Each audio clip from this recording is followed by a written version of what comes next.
آزاد کشمیر کے بعد بلوچستان میں بھی تبدیلی کی باش بیڈ گورننس نے وزیراعلیٰ سرفراز بگٹی کے لیے خطرے کی گھنٹی بجا دی۔ نون لیگی سینٹر میر دوستین خان ڈومکی نے دعویٰ کیا ہے بلوچستان کا وزیراعلیٰ جلد تبدیل ہوگا۔ پیپلز پارٹی نے نیا وزیراعلیٰ لانے کا فیصلہ کر لیا، نئے ناموں پر غور شروع کر دیا گیا۔ نیا وزیراعلیٰ بلوچستان پیپلز پارٹی سے ہی ہوگا۔ بیڈ گورننس وزیراعلیٰ بلوچستان کی تبدیلی کی اہم وجہ بن رہی ہے۔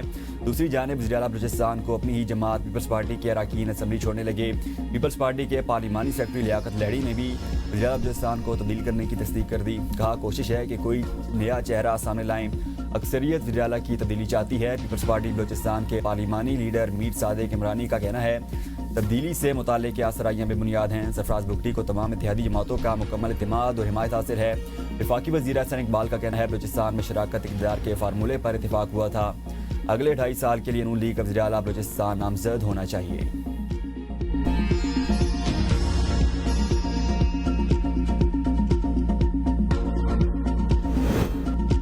28ویں ترمیم پر نون لیگی وزراء کے متضاد بیانات۔ 28ویں ترمیم پر ابھی تک کوئی بات نہیں ہوئی، نہ ہی کوئی مسودہ تیار ہوا۔ وفاقی وزیر اطلاعات عطا ترڈ کا دعویٰ۔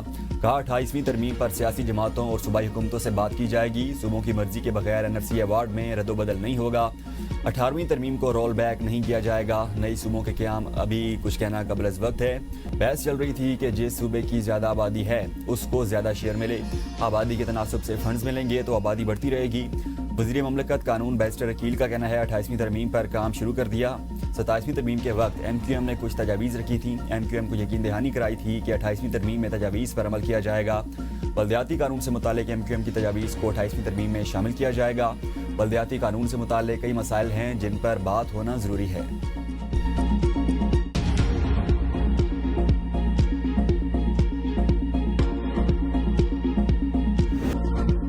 امریکہ کا جنگ میں بھارت کے خلاف پاکستان کی فتح کا باقاعدہ اعتراف۔ امریکی کانگریس میں رپورٹ پیش۔ رپورٹ امریکہ چین اکنامک سیکورٹی ریویو کمیشن نے تیار کی، جس میں دونوں ممالک کے درمیان 7 مئی کو ہونے والی جھڑپ کا تفصیلی جائزہ شامل ہے۔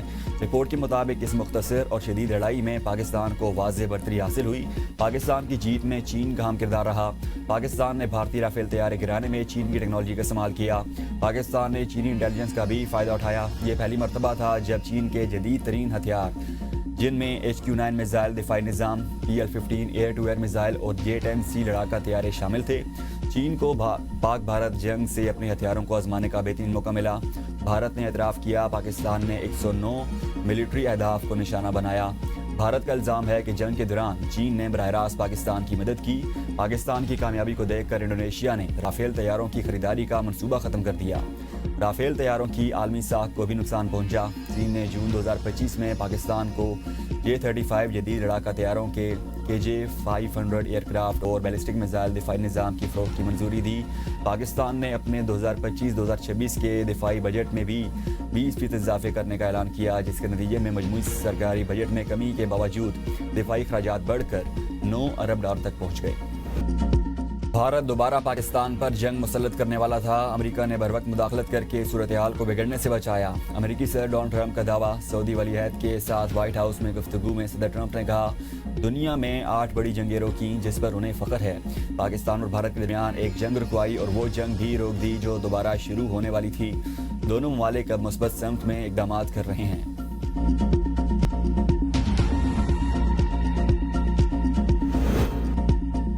پاکستان نے بھارتی طیاروں کے لیے فضائی حدود کی بندش میں 23 دسمبر تک توسیع کر دی۔ نیا نوٹم جاری۔ فضائی حدود کی بندش نے ایئر انڈیا کو مالی بحران سے دوچار کر دیا۔ ایئر انڈیا کو 4000 کروڑ بھارتی روپے کا نقصان۔ بھارتی میڈیا کے مطابق پاکستانی فضائی حدود کی بندش سے نقصانات کے باعث ایئر انڈیا نے حکومت سے 4000 کروڑ مانگ لیے۔ آپریشن سندور میں پاکستانی فضائی حدود کی بندش نے بھارتی ایئر لائن کو طویل راستے اختیار کرنے پر مجبور کیا۔ ممبئی اور بنگلورو سے امریکہ اور کینیڈا کے روٹس پر پروازیں شدید متاثر۔ فضائی حدود کی بندش کے نتیجے میں ایئر انڈیا کے ایندھن کے اخراجات میں 29% اضافہ ہوا۔ طویل روٹس پر سفر کے اوقات 3 گھنٹے تک بڑھ گئے۔ ایئر انڈیا نے مزید بھاری نقصانات سے بچنے کے لیے چین کی فضائی حدود استعمال کرنے کے لیے حکومت سے رجوع کر لیا۔ رواداری اور برداشت کا کلچر ہمارے سماج میں سمایا ہوا ہے۔ کئی قربانیوں کے بعد پاکستان معرض وجود میں آیا۔ وزیر اعظم شہباز شریف کا اسلام آباد میں تقریب سے خطاب۔ کہا قائد اعظم کی قیادت میں لاکھوں مسلمانوں کی قربانیوں سے پاکستان بنا۔ تحریک پاکستان میں ہر طبقے کے لوگ شامل تھے. قائد اعظم کی سوچ تھی ایسا پاکستان ہو جس میں تمام مذاہب کو مکمل آزادی ہو. وزیر اعظم شہباز شریف کی زیر صدارت جائزہ اجلاس مونسون کے نقصانات سے بچاؤ کے وزیر اعظم نے کلیل المدتی منصوبے کی منظوری دے دی. منصوبے پر فوری عمل درآمد کا حکم. ضلع کی سطحی پر ارلی وارننگ سسٹم فعال بنانے کی ہدایت. وزیر اعظم نے کہا پاکستان ہر تیسرے سال موسمیاتی تبدیلی کے اثرات پر GDP کا بڑا حصہ خرچ کرتا ہے. پاکستان کا موسمیاتی تبدیلی میں کردار نہ ہونے کے برابر لیکن اثرات شدید بھگت رہا ہے. ملک میں بہت جلد کچھ بڑا ہونے والا ہے. وزیر اعلیٰ خیبر پختونخوا سہیل آفریدی کا ہری پور میں جلسے عام سے خطاب. کہا بانی تحریک انصاف اپنے اہل خانہ سمیت ملک کے لیے قربانیاں دے رہے ہیں. 23 تاریخ کو ہونے والے ضمنی انتخابات میں PTI کو ووٹ دیں. اگر انتظامیہ یا پولیس نے دھاندلی کی کوشش کی تو انجام اچھا نہیں ہوگا. انتخابی نتائج تبدیل کیے گئے تو حالات سنگین ہوں گے. وزیر اعلیٰ خیبر پختونخوا سہیل آفریدی کا ثوابی میں غلام اسحاق خان انسٹیٹیوٹ کا بھی دورہ. فیکلٹی اپارٹمنٹس کا افتتاح کیا. وزیر اعلیٰ کا قبائلی اضلاع کے طلبہ کے لیے 20 اسکالرشپس کا اعلان. کہا کہ خیبر پختونخوا میں کوئی بھی بچہ مالی مشکلات کی وجہ سے تعلیم ادھوری نہیں چھوڑے گا. طلبہ کے نئے آئیڈیاز کو حکومت بھرپور سپورٹ فراہم کرے گی.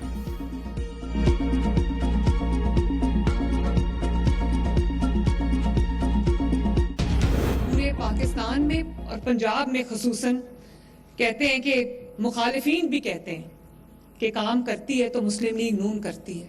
کئی لوگ ہوتے ہیں سیاست میں انہوں نے کئی سال ضائع کیے. آج ان کا نام لو تو لوگوں کے دلوں میں کیا آتا ہے؟ لوگوں کے ذہنوں میں آتا ہے بدتمیزی، بد تہذیبی، ڈنڈا مار کٹائی، فساد، فتنہ، جھگڑا، گالی گلوچ. کام محنت سے ہوتا ہے، جادو ٹونے سے نہیں. کچھ لوگوں نے سیاست میں کئی سال ضائع کیے، کام نہیں کیا. ان کا نام لو تو بدتمیزی کا خیال آتا ہے. وزیر اعلیٰ پنجاب مریم نواز کا راولپنڈی میں گرین بس سروس کی افتتاحی تقریب سے خطاب. کہا پرفارمنس کی بات ہوگی تو صبح سے شام ہو جائے گی لیکن نون لیگ کے کارنامے ختم نہیں ہوں گے. مخالفین بھی کہتے ہیں کہ کام کرتی ہے تو نون لیگ کچھ کرتی ہے. کچھ لوگوں کا ذکر ہوگا تو گالیاں، دنگا اور فساد آتا ہے. یہ وہی ملک ہے جس کی کچھ وقت پہلے ڈیفالٹ کی باتیں ہو رہی تھیں. مسلم لیگ نون عوام کی فلاح و بہبود پر توجہ دیتی ہے. پنجاب میں 1.5 سال میں جو کام ہوئے اس کی مثال نہیں ملتی. عوام کو ٹرانسپورٹ کی بہترین سہولیات فراہم کی جا رہی ہیں. مری میں جتنے بھی کام ہوئے شریف برادران نے کیے ہیں. نون لیگ نے پورے ملک میں ترقیاتی منصوبوں کے جال بچھائے. میٹرو یا الیکٹرونک بسیں مسلم لیگ نون کا عوام کے لیے تحفہ ہے. نون لیگ آتی ہے تو ملک ترقی کرنے لگتا ہے. نون لیگ کو جب ہٹایا جاتا ہے تو ملک بنزلی کی طرف جاتا ہے. کام کے حوالے سے جب کہا جائے ہے نواز شریف کی بیٹی اور شہباز شریف کی بھتیجی تو مجھے خوشی ہوتی ہے. وزیر اعلیٰ مریم نواز شریف کا ہراسگی کے خلاف نیا قانون لانے کا اعلان.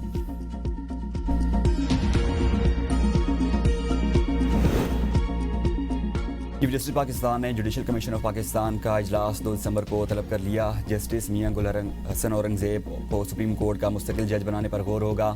سندھ ہائی کورٹ کے مستقل چیف جسٹس کی تقرری کے لیے اجلاس بھی 2 دسمبر کو ہوگا. چیف جسٹس یحییٰ آفریدی اجلاس کی سربراہی کریں گے. وفاقی آئینی عدالت ججز ٹرانسفر کیس میں انٹرا کورٹ اپیلیں 24 نومبر کو مقرر. چیف جسٹس امین الدین کی سربراہی میں 6 رکنی لارجر بینچ سماعت کرے گا. جسٹس عامر فاروق بینچ کا حصہ نہیں ہوں گے. جسٹس عامر فاروق ججز کی درخواست پر بطور چیف جسٹس ہائی کورٹ رائے کا اظہار کر چکے ہیں. اسلام آباد ہائی کورٹ ججز اور بار ایسوسی ایشنز نے سپریم کورٹ کا فیصلہ چیلنج کر رکھا ہے. 5 رکنی آئینی بینچ نے اسلام آباد ہائی کورٹ میں ججز کا تبادلہ اور سینیورٹی درست قرار دی تھی. تحریک تحفظ آئین پاکستان کے سربراہ محمود خان اچکزئی اور علامہ ناصر عباس نے بانی کی بہنوں سے ملاقات کی. بانی PTI کی بہنوں پر تشدد کی مذمت. محمود خان اچکزئی نے دیگر رہنماؤں کے ہمراہ پریس کانفرنس میں آئین پاکستان میں ترمیم کر کے ملک کو تباہ کیا جا رہا ہے. پاکستان نے غزہ کے خلاف ووٹ دیا جس کی وجہ سے آج پاکستانی قوم شرمندہ ہے.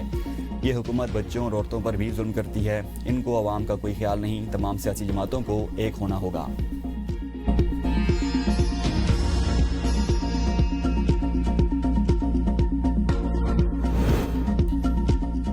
بانی PTI سے آج ملاقات کا دن. وزیر اعلیٰ سہیل آفریدی سمیت 6 افراد کی فہرست جیل انتظامیہ کو بھیج دی گئی. لسٹ میں صوبائی وزراء مینا خان آفریدی، خلیل الرحمان اور ریاض خان کے نام شامل. وفاقی وزیر مصدق ملک نے وزیر اعلیٰ خیبر پختونخوا کو بانی سے ملاقات کی مکمل اجازت دینے کی حمایت کر دی. کہا بانی سے ملاقات کی جائے مگر اس کے بعد ملک میں کوئی اشتعال انگیزی نہیں ہو. PTI تو یہ بھی کہتی ہے کہ جیل توڑ کر بانی کو لے جائیں گے. ملاقات نہ ہونے کی وجہ PTI کے اندر اپنی پارٹی کی سیاست ہے. سعودی عرب کا پاکستان میں $10 ارب سرمایہ کاری کا پلان برقرار ہے. وزیر خزانہ محمد اورنگزیب کہتے ہیں پائیداری صرف سرمایہ کاری اور تجارت سے آئے گی. معاشی استحکام کے آثار واضح. افراط زر اور ڈالر مستحکم ہے. عالمی ریٹنگ ایجنسیز نے پاکستان کی آؤٹ لک بہتر کر دی. IMF کا فیصلہ دسمبر کے اوائل میں متوقع ہے. ریکارڈ ایک پہلے سال $2.8 ارب کی برآمدات لا سکتا ہے. معیشت کا اگلا فیز مکمل طور پر پرائیویٹ سیکٹر لیڈ کرے گا. بھارت کے لیے ایران کی ویزا فری سہولت ختم. 22 نومبر سے فیصلہ نافذ العمل ہوگا.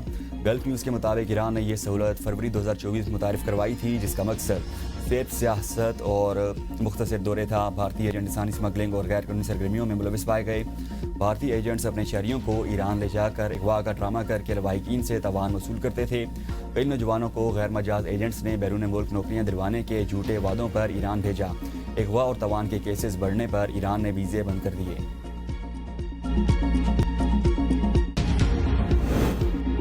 PSL کی نئی فرنچائز کے ناموں پر اتفاق کر لیا گیا. 2 نئی ٹیمز کے نام گلگت اور فیصل آباد سے منسوب ہوں گے. راولپنڈی، سیالکوٹ، مظفر آباد اور حیدرآباد فرنچائز کی ریس سے باہر.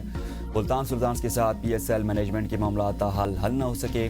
نئے مالکان کی تلاش کے لیے ملتان سلطان فرنچائز اونرشپ بھی بولی میں جانے کا امکان.